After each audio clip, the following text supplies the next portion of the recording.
This is A Note to Future Me. Hi, this is Brett Johnson, your host and the owner of Circle270Media Podcast Consultants.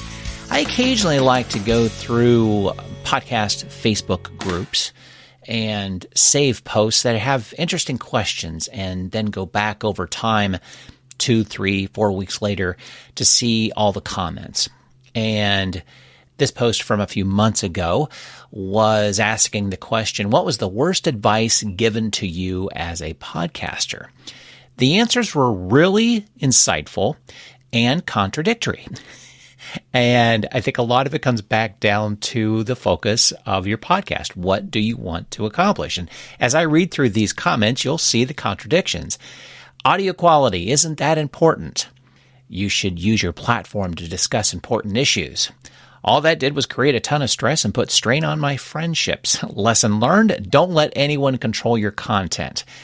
Can't agree more with that. Yes, you're doing the podcast for yourself. Nobody listens to podcasts. You should do video instead. You have a sports podcast? Make it feel like two guys hanging out in the locker room. Podcasting is easy. There's too many podcasts out there.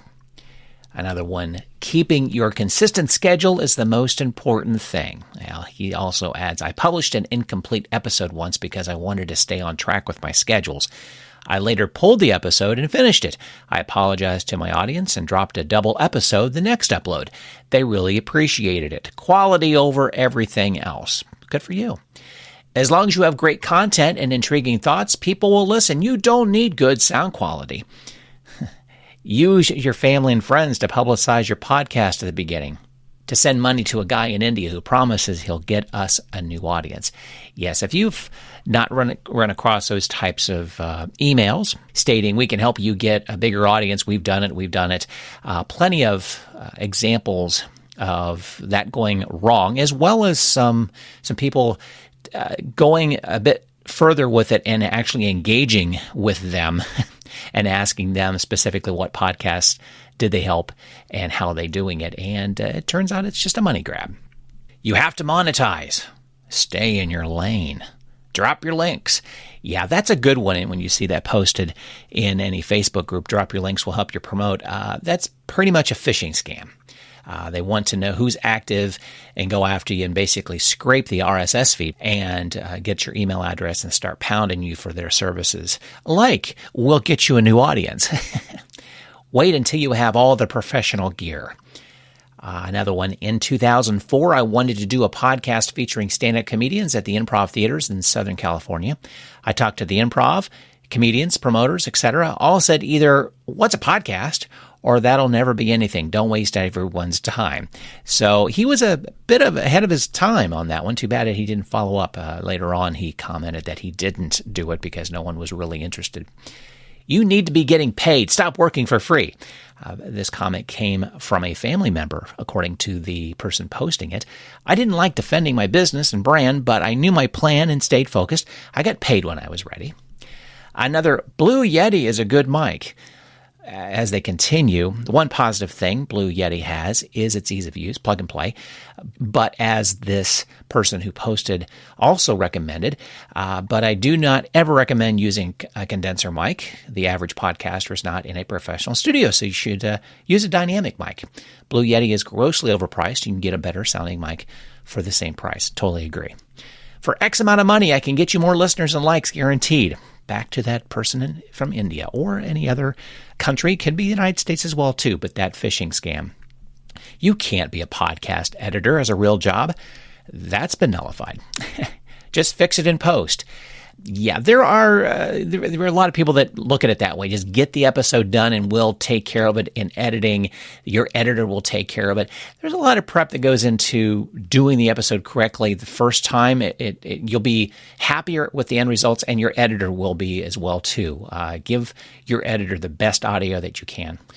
Aim for perfection in your podcast. If you do, you're probably never going to ever make a podcast. You learn as you go. No one wants to hear about the Spanish flu. It's a great example of really diving into a niche and exploding it. Find that unique content that you love to talk about and continue on. Don't let anyone tell you not to do it. Don't take a week off. People will forget about you. Maybe. Probably not, though. Don't put your business on the same site as your podcast and blog. My podcast was the same name and content as my business, which was designed to generate leads for coaching clients. Yeah, that's where you really have to have some focus and clarity on what you want the podcast to do and if it should be on the same site as your business website. There is no right or wrong answer to that. It's what you want to do with it. Why do a podcast if you can reach more people on your radio show? I could have easily posted that, but my background in radio, yes, radio has its place and podcast has its place. Each has its limitations. You have to decide why that podcast is going to do better than being on a radio show. And for me, I would suggest start it as a podcast. Maybe look at radio down the road, but your idea is going to fly much faster as a podcast than it will be on a radio show or a radio station, guaranteed. Edit out all pauses and ums. This person who posted this said, our old editor engineer did this, and it sounded like the most unnatural conversation ever. We have an improv show, so it needs to sound like a natural convo. We edit ourselves now, and I should say we do not edit ourselves. Yes, again, it's that, what do you want your podcast to sound like? And that engineer may not have understood what they wanted to do, possibly, but I agree with that person posting this comment. It's that you don't need to edit out everything, but depending on what your end product needs to be. The only way to be successful is to interview people and have them share with their audience. Yes and no. It can work, but you can't rely on your guest to do the sharing. The heavy lifting is still on you as the podcast host. And I'm going to save the best for last. I love this. To compare and compete with well-funded and traditional giants. Not the way to go. Be unique. That's why there are libraries full of books on the same topics, but each book is different, and so are you. So great comments that were posted. And as I said, a lot of them are contradictory, but they're all true. And I think the big thing is when you're walking into a podcast and you're walking into what you want to do with the podcast, really have that clarity and focus on what you want it to do for you. And all of those comments will take care of themselves. The audio, the content, the sharing, all those things will be answered when you start off on the right foot with clarity.